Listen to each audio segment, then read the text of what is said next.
If your radio has a single 24-pin connector, such as model number M8500 2B100, use the harness with the white 24-pin connector.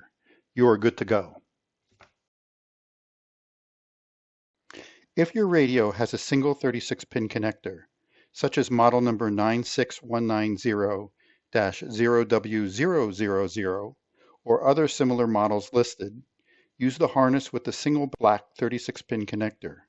You are good to go. If your radio has a two-head 30-pin connector composed of a separate 14-pin and 16-pin section, such as model number 96100-0W540 or other similar models as listed, you might think that the included 30-pin harness would work for your Hyundai car. Stop. While the harness will plug into the car's wiring, it may not work. It may be designed for a different brand of car and may need to be rewired to be compatible with a Hyundai vehicle. This chart shows the correct pinout for Hyundai vehicles. If your 30-pin harness matches this pinout, you are good to go. You can skip the remainder of this video. This chart shows the pinout for General Motors vehicles. If your 30-pin harness matches this pinout, you must repin both connectors using the repin instructions that follow.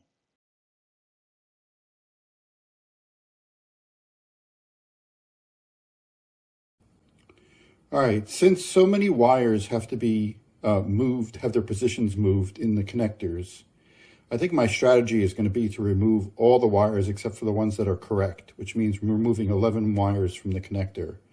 And then I'm going to, after I remove all 11, I'll put the wires back in their correct position one at a time.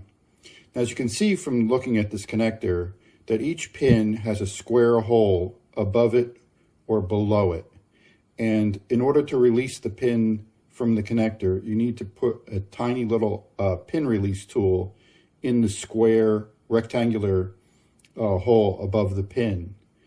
For doing one connector like mine, I think I'm just going to use a paper clip to do that, and I'll demonstrate that approach. If you're going to do more than one connector, you can purchase pin removal tools that are designed to fit these connectors and will do it with a little bit more easier skill. All right, let me show you this technique that I use. All right, so the technique that I use for depinning is I've got a paper clip that I've pulled the end off, just a standard small paper clip. And what I'm going to do for each pin is I'm going to put the paper clip in the square hole right down in the middle and push until it stops. And when you do that, the paper clip will actually be able to bend the little locking tab for the pin so that the pin can be removed. So we put the paper clip in, and then I'm going to go ahead and grab in this case, the red wire. And we'll try to pull the red wire out. And there you go. So you don't need a lot of force. If the locking tab is still in place, the pin won't come out. So what you need to do is work it back and forth and then push the paper clip in and out a number of times. And the locking tab itself is right here. So once you actually get the locking tab out, the other thing you need to do is you need to take your paper clip, see if this will focus, and we need to make sure, so you can see, that the locking tab is back away from the body so that when you insert the pin into the next connector, this little tab right here will lock into the back part of the plastic. So I'll just stick my paper clip in like so, if it focuses. And that, if you notice here, it bent the pin up a little bit. Not too far, because you don't want to break it off, because that will prevent the pin from locking in at all. But just enough so that it's away from the back of the body, just like that. All right, so that pin has been successfully removed. Once the 11 wires have been depinned, connector A, shown on the left, will have 4 pins remaining, and connector B will have no pins in it. The complete depinned harness is shown on the right. This is the wiring chart that shows the correct positions for the wires. The red colored rows represent the 11 wires that were depinned that need to be reinserted into the correct location on the connector. Connector A is on the left, connector B is on the right. Be advised that the wire colors in your harness may be different than the chart and harness shown in the video. Always go by function rather than wire color when repinning your harness. All right, I'm going to start the task of repinning this connector. I have the 3 wires, the yellow, black, and blue that are correct in connector A. I'm going to start with connector A and put in the 3 wires that still belong in connector A. This is connector A. And so the first one is the red wire, and the red wire is this wire right here. And we're going to put it into pin 7. So starting at the yellow wire, 1, 2, 3, 4, 5, 6, 7. So it goes in here. Now on the top row of connections, you put it with the lock facing up in order to lock it.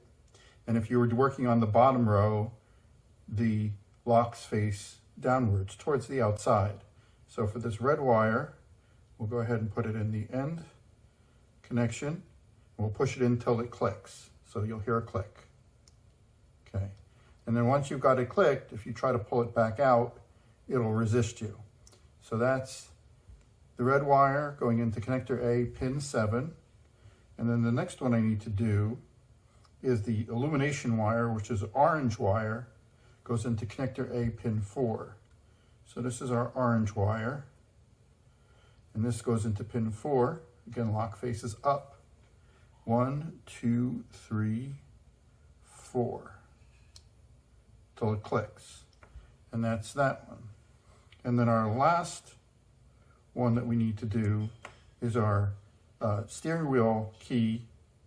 That goes in, that is a white red wire, and that goes into connector A, pin 11, which is on the bottom. So I'll turn this over, and this is 8, 9, 10, 11. And the lock faces us. So let's put it in until it clicks. So that's 11. There we go. So I've done connector A. Now the other connector, connector B, is done in a similar fashion. It's all the speaker wires. So there's 8 wires that are left, and those are the speaker wires that need to be connected to the connector. I'll do that off camera, and then I'll show you the finished product when I'm all done. Here is the repaired harness after all of the pins have been inserted into the correct location. Note that all of the speaker wires are now located in the connector on the right, and all of the power and control wires are now located in the connector on the left. This harness is now suitable for Hyundai brand vehicles that use this style of connector. You are good to go.